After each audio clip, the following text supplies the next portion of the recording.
이 시각 한랭킹 첫 번째부터 확인해 보도록 하겠습니다.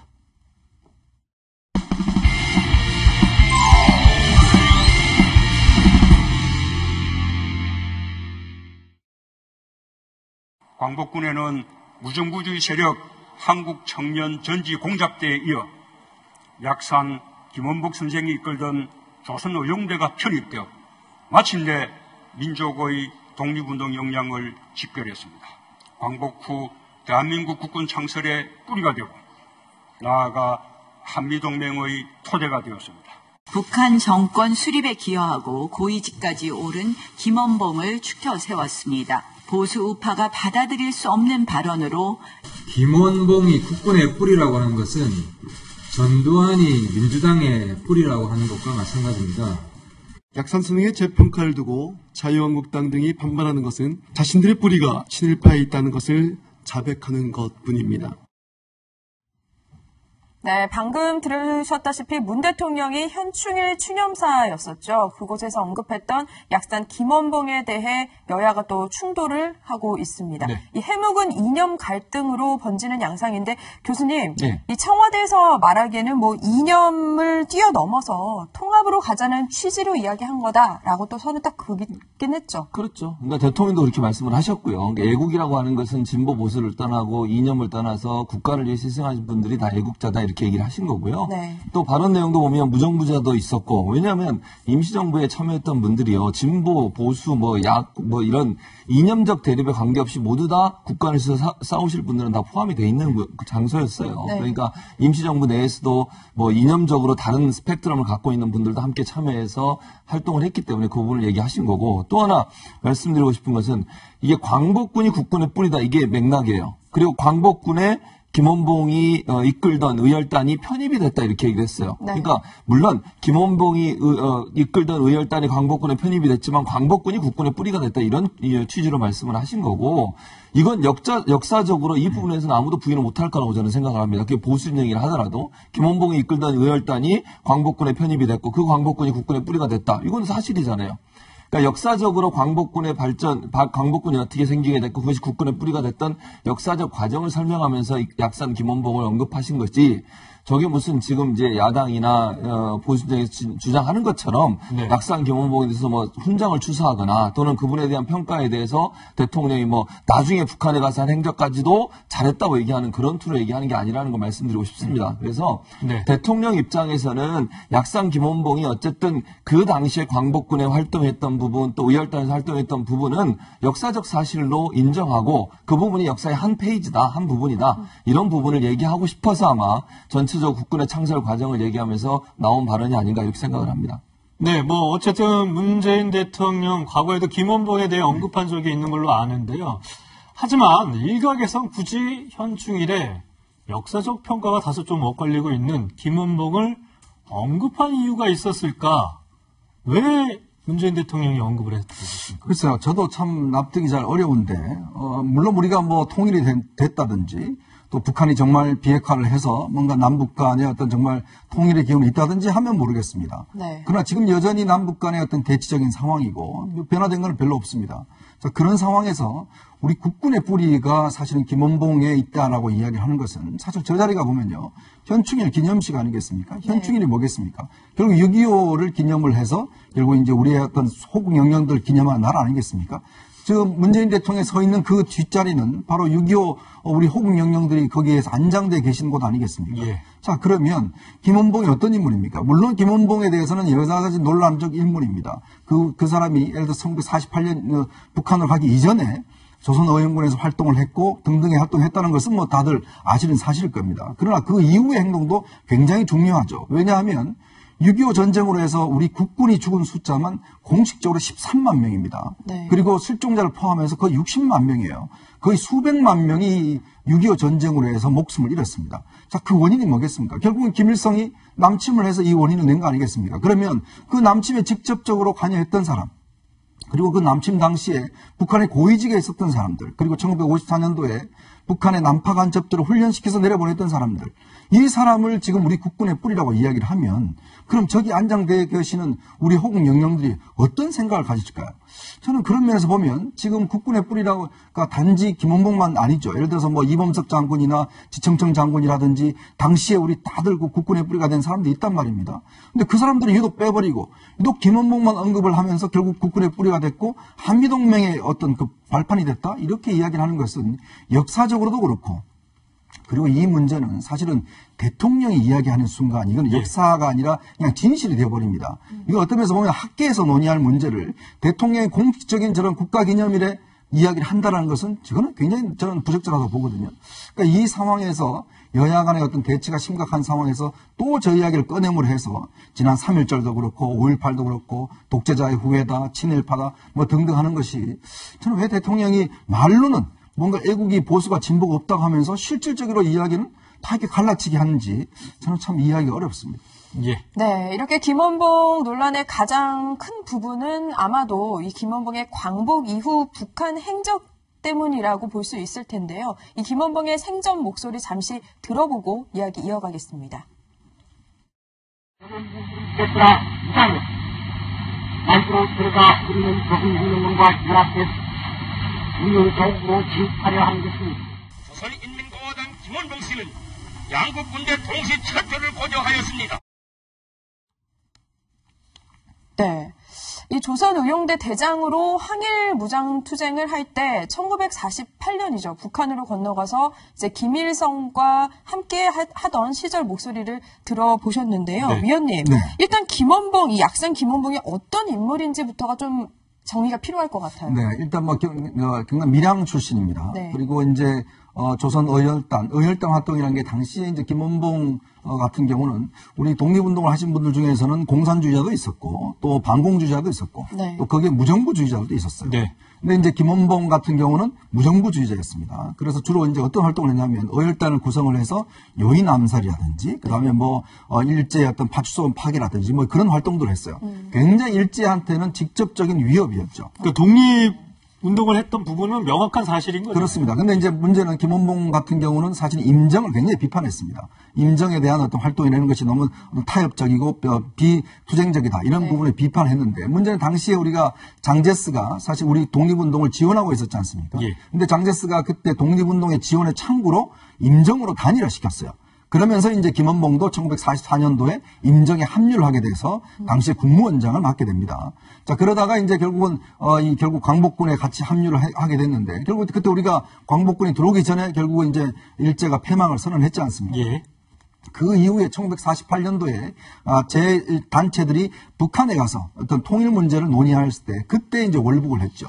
당시 근데 거기서 북한에서 주저앉으면서 북한의 어떤 검열상, 지금 우리나라 따지면 뭐 감사원장이나 아마 검찰총장 정도 될 겁니다. 네. 그 이후에는 사실은 6.25 때는 이 장관, 그 다음에 이제 최고인민위원회 부위원장, 굉장히 높은 직책까지 올라갔었어요. 예. 그러다가 결국 이제 연안파 숙청이라고 있습니다. 1958년도에 김일성이 어떤 자신의 권력을 강하게 해서 다른 파들을 다 숙청하는 계기가 있습니다. 그때 함께 이제 숙청된 것으로 알려지고 있는 거거든요.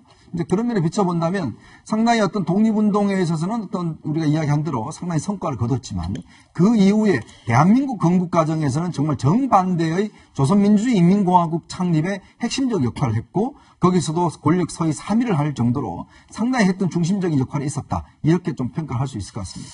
네, 뭐 말씀하신 것처럼 사실상 김원봉에 대한 평가는 이제 6.25 전쟁 당시에 북한에 이제 군수를 지원하는 그런 걸 담당했기 때문에 뭐 한간에는 이런 얘기도 있더라고요. 김일성의 남신은 반대를 했었다.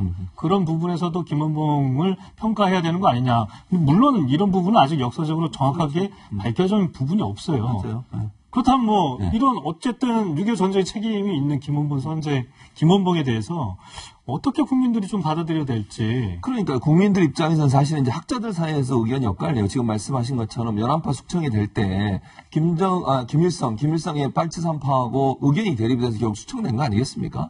뭐 모르겠어요. 왜냐하면 북한에서의 행적이나 이런 부분들이 정확히 지금 나온 부분이나 자료가 부족해서 명확하게 약산 김원봉 선생에 대해서 평가하기가 좀 한계가 있어요. 그래서 이건 학교에서 뭐 북한의 자료들 아니면 다른 자료들을 통해서 평가가 이루어진다는 생각이 듭니다. 그래서 지금 당장 북한의 행적이 물론 북한의 그 정권을 수립하는데 일정 부분 기여를 한 것도 분명히 보이고 6.25 전쟁 당시에 어쨌든 북한 편에 서서 북한의 입장을 대변했던 입장이 있었던 건 분명히 보여요. 그러나 말씀하신 것처럼 뭐 북한이 전쟁을 일으키면서 반대했을 수도 있고요. 또 그 상황에서 뭐 직책은 맡고 있었지만 김일성과 의견이 대립해서 가능성도 충분히 가능해 보이는 부분이라는 생각이 듭니다. 그러나 그것도 지금 현재는 자료가 없고 근거가 없기 때문에 단정적으로 말씀드릴 수 없는 상황이고요. 다만 지금 현재 상황에서 보면 그러면 약산 김원봉 선생은 어쨌든 그 북한 정권 수립에 기여했고 6.25 전쟁에 일정 부분 기여한 부분이 있어서 그 부분은 평가를 유보하거나 아니면 그 부분에서는 부정적으로 입장을 볼 수는 있겠죠. 그러나 우리가 얘기했듯이 임시정부 시절에서 의열단에 들어갔고 또 광복군을 만드는 모체가 되면서 우리 역사에서 독립을 위해서 희생했던 부분, 이 부분은 분명히 또 있는 부분이잖아요. 그 부분이 부정될 수 있는 부분은 아니라는 생각이 들어요. 그러니까 이 두 가지 면이 다 평가가 돼야 된다. 하나의 평가만 되고 하나는 무시해버릴 수 있는 상황은 아니라는 얘기죠. 또 어떤 이유로 그분이 북한에 가게 됐고 북한에 가서 그러면 왜 이런 일을 하게 됐는지 또 그 사이에 어떤 일이 있었는지 이런 부분들은 역사적으로 또는 학자들을 중심으로 해서 평가가 다시 이루어져야 된다. 그러니까 지금 현재 약산 김원봉에 대해서 우리가 단정적으로 뭘 얘기하기에는 아직 이르다는 생각이 들고 그러나 분명하게 우리가 알 수 있는 것은 임시정부 시절에서 또는 의열단을 통해서 본인이 독립을 해서 일했던 부분은 명확하게 증명된 부분이니 그분을 인정하고 넘어갈 필요는 있다는 생각이 든다는 것이죠. 이렇게 현충일에 이제 김원봉이라는 사람이 언급된 이유를 좀 4년 전 위로 좀 거슬러 올라가 볼게요. 그때 문 대통령이 왜 영화 암살을 본 뒤에 그 김원봉 선생에 대해서 남에서도 북에서도 뭐 설 곳이 없다라고 하면서 좀 안타까운 감정을 표현했는데 그건 좀 어떻게 평가를 하세요? 그러니까 이게 지금 사실은 아까 말씀하셨지만 사실은 역사적으로 논쟁의 거리가 있어요. 그럼 학자들한테 맡기면 됩니다. 거기서 연구를 하고 또 하면 되는데 문제는 이게 문재인 대통령이 국가의 공식 기념일에 이거를 단정적으로 이야기했다는 게 일단 문제고요. 또 그리고 이제 어떤 연원을 좀 따져 올라가 보면 2015년도에 문재인 대통령이 당시 야당 대표 시절에 당시 영화 밀정 뭐 이런 거 이제 개봉을 했지 않습니까? 암살 등 개봉했는데 우리가 영화의 특성이라는 건요. 굉장히 일부분만 보여줍니다. 극적 효과를 위해서. 그게 전체적인 부분이 아니거든요. 영화가 어떻게 모든 부분들 다 보여줍니까? 그러니까 상당히 어떤 그런 인물을 어떤 면에서 보면 상당히 우상화해서 그릴 수가 있는 거거든요. 근데 이제 나오셔서 김원봉에 대해서 내가 좀 훈장을 드리고 싶다라고 이야기를 한 거예요. 근데 그때는 뭐 야당 대표니까 그렇게 넘어간 문제가 되는데 문제는 대통령이 되면 좀 달라지는 겁니다. 즉 대통령은 헌법상 국가의 정체성을 유지할 의무가 있습니다. 그런데 문제는 보훈처가 이 문제와 관련해서 지난번에 피우진 청장이 나왔을 때 김원봉의 소훈 문제가 나왔습니다. 그러니까 이거를 논의하고 있다라고 이야기를 한 겁니다. 그래서 청와대에선 최근에 이제 보훈처가 할 일이다 선을 긋긴 했잖아요. 그러니까 보훈처에서 논의하고 있다는 거예요. 그러니까 문제는 우리나라 보훈처가 지금 서훈을 주는 게 뭐냐면 북한 정권 수립에 기한 인물에 대해서는 지금 서훈을 안 하는 것이 지금까지 원칙으로 돼 있습니다. 그런데 지난번에 손혜원 의원의 그 아버지 부친에 대한 걸 주면서 이 부친 같은 경우도 북한에 갔다 왔지 않습니까? 그러니까 어떤 면에서 보면 그 이제 서훈을 주면서 이게 좀 기준이 바뀌었다라고 이야기를 한 거예요. 그럼 법을 고쳐야 되는 상황 그렇죠. 아니에요? 이게 그렇게 되면 원칙을 바꿔야죠. 예를 들어서 그래서 그 문제를 지금 논의하고 있다라고 피우진 청장이 이야기를 하니까 야당에서는 무슨 소리냐 지금 왜 지금 북한 정권에 기여한 사람에 대해서 우리가 이거 자체를 논의할 수 있냐 이건 말이 안 된다는 것이거든요. 그러니까 그렇기 때문에 사실은 이제 의심의 눈초리를 보는 거죠. 그러면 문재인 대통령의 저 언급과 어제 현충일의 언급, 그 다음에 지금 보훈처에서 하고 있는 연구라는 게 보훈처라는 거는 학계에서 연구하고 모든 것들 결론 내려지면 그 다음에 서훈을 줄지 안 줄지를 결론하는 게 보훈처 역할이지. 보훈처가 지금 서훈을 주는 문제를 지금 연구한다? 이건 제가 볼 때는 좀 앞뒤가 맞지 않는 거 아닌가 그런 생각이 듭니다. 네, 사실 뭐 이런 가운데 문재인 대통령이 현충일을 앞둔 이제 지난 4일이죠. 이 천안함 연평해전 유족들을 위로하기 위해서 점심을 함께 했는데 당시 오찬 테이블 위에 놓여진 홍보용 화보책자에 김정은 위원장이 이제 환하게 웃고 있는 사진이 이제 들어있어서 유족들은 이제 배려하지 못했다는 이제 지적이 나오고 있습니다. 그날 오찬을 함께한 유족들의 얘기를 잠시 들어보고 오시겠습니다. 자식을 하늘나라에 가게 만든 장군인데 그 사람이 우리하고는 또 뭐랄까 하늘이고 둘이 같이 살 수 없는 그런 사이잖아요. 그런 사진 떡하니 거기 사진 나와 있는 거 보니까 사실 그 당시에 신병은 사실 굉장히 좀 불편했죠, 사실. 예. 먹다가 급체해가지고요. 네. 토를 여러 번 해서 서정우 하사 어머니께서 이걸 보시고 이제 저희 같은 테이블에 있던 안보실장님한테 이거는 아니지 않느냐. 네, 이현정 의원님 방금 들으신 것처럼 유족들 심정이 말이 아니었습니다. 대통령은 일단 예를 들어서 남북 간의 협상을 할 수가 있고 여러 가지 국가적 차원에서 할 수가 있습니다. 근데 어제 전날의 자리는 결국 이제 대통령이 현충일을 맞이해서 국가유공자들 더군다나 천안함, 제2연평 해전 등등에 대한 유족들과 그 가족들을 초청을 해서 어떤 위로를 하는 자리 아니었습니까? 자, 그러면 최소한 저런 행사를 하면 저런 분들이 지금 마음에 있는 것이 뭘까라는 부분에 대한 것들은 저는 청와대 참모들이 분명히 헤아렸어야 된다고 보거든요. 자, 저분들 입장에서 보면 지금 김정은 얼굴 보고 싶겠습니까? 자기 아들을, 자기의 남편을 지금 어떤 면에서 보면 바로 죽게 한 그 장본인을 얼굴을 보고 싶겠습니까? 자, 그런 차원은 문제는 물론 대통령의 어떤 홍보 책자나 대통령이 있는 것은 줄 수는 있다고 봅니다. 그러나 실제로 거기 왔던 분들이 그걸 봤을 때 어떤 것을 할 것인가 다른 데서 벗으면 괜찮아요. 더구나 대통령이 초청한 자리에 밥을 먹는 자리에 그 사진을 또 얹어놓고 메뉴판에 얹어놓고 있다는 것 자체가 도대체 유족들한테는 어떻게 느끼시겠습니까? 그만큼 감수성이 없다는 것이죠. 공감 능력이 없다는 것이고 최소한 참모들이 그런 부분들은 미리 알았더라면 걸러졌어야 될 부분인데 저는 참 유족들이 정말 저희 가서 오히려 더 위로받은 가던 자리에서 더 상처받고 왔던 저는 그런 면에서 본다면 정말 청와대가 이거는 굉장히 좀 어떤 실책을 한 부분이 있다라는 지적을 하고 싶습니다. 네, 최진봉 교수님은 이 부분에 대해서는 좀 어떤 의견을 좀 가지고 계십니까? 이게 이제 아마 이랬던 것 같아요. 청와대에서 기본적으로 초청해서 식사하고 이런 부분, 그러니까 예컨대 누가 초청을 해서 청와대에서 만찬을 하게 되면 아마 통상적으로 저 책자를 기념으로 준 것 같아요. 아마 이제 청와대에서 했던 일이나 대통령의 여러 가지 행동 이런 부분들을 이제 책으로 엮어서 선물로 주는 것 같은데 그러나 이제 그럼에도 불구하고 지금 초대된 분이 누구냐 하는 부분들을 배려하지 못했던 부분들은 미숙한 부분이 있는 것 같아요. 저게 만약 이제 천안함이나 아니면 연평해전이나 이런 분들이 희생자가 아니고 다른 분이었다면 다른 분들이 와서 만약에 만찬을 했다면 문제가 없었죠. 그런데 저기 오신 분들이 지금 실제적으로 본인의 자녀든 아니면 남편이든 이런 분들을 희생당하신 분이잖아요. 그런 분들한테도 그런 배려 없이 저런 책자를 제공한 부분은 좀 미숙한 부분이 있는 것 같아요. 그러니까 청와대가 이런 행사를 할 때는 누가 참석 대상이고 참석 대상이 누구냐에 따라서 어떤 행사에 진행을 할 거냐 하는 부분들은 좀 꼼꼼히 따져봐야 된다. 그래서 대상이 누구냐에 따라서 제공되는 책자나 아니면 여러 가지 행사의 진행 방법이 달라져야 할 텐데 그런 부분들을 너무 그냥 안이하게 대처한 게 아닌가 이런 생각이 듭니다. 네. 이번엔 현충일 당일로 한번 가서 이야기를 좀 해보고 싶은데요. 엊그제였죠. 현충일 추념식장에서 비표 없이 이제 차량 진입을 시도한 사람이 있었는데 바로 자유한국당 이은재 의원이었는데요. 이 차량 갑질이나 이런 논란들이 있는데 국가유공자 한 분의 SNS에 목격감이 올랐죠, 교수님? 네, 그렇습니다. 설명 좀 해주세요. 이은재 의원의 차, 사실은 이은재 의원이 이미 내렸어요. 내리고 운전사만 차를 가지고 사실은 현충원 안으로 들어가려면 비표가 반드시 있어야 됩니다. 저희 대통령이 참석하는 행사고 주요 요인들이 참석하는 행사잖아요. 그러면 보안 문제나 이런 문제 규정 또 주차장의 한계 이런 문제들 때문에 아무나 차를 가지고 들어갈 수가 없습니다. 반드시 발행한 비표를 달아야 되는 비표가 없는 차량이었어요. 그러면 당연히 제지를 하면 그 제지를 따라야 되는 거죠. 실질적으로 국가유공자 당사자도 비표가 없으면 못 가지고 들어갑니다. 차를. 또는 예를 들면 유가족도 마찬가지고요. 그런데 했던 말이 저는 더 황당한 얘기라는 생각이 들어요. 그걸 제지를 하니 운전사가 하는 말이 내가 국회의원 차를 모는 사람인데 국회의원 차는 아무데나 다 들어갈 수 있다. 그런 법이 세상에 어디 있습니까? 국회의원은 법도 무시하고 마음대로 막 다닙니까? 정부가 또는 어떤 행사장에서 절차와 어떤 규정에 따라서 행동하는 부분들을 무시하고 본인이 국회의원 차량 운전하는 운전사라는 이유로 그걸 무시하고 가려고 했던 행동은 아주 잘못된 행동이라는 생각이 들고요. 이은재 의원은 저기 없었으니까 운전사의 생각이 그동안 어떤 생각을 가지고 일을 했냐 하는 부분을 볼 수 있어서 참 갑질 중에도 대단한 갑질이다 이런 생각이 듭니다. 네, 이런 와중에 오늘 아침이죠. 황교안 대표가 소설가 이문현 씨를 이제 만났습니다.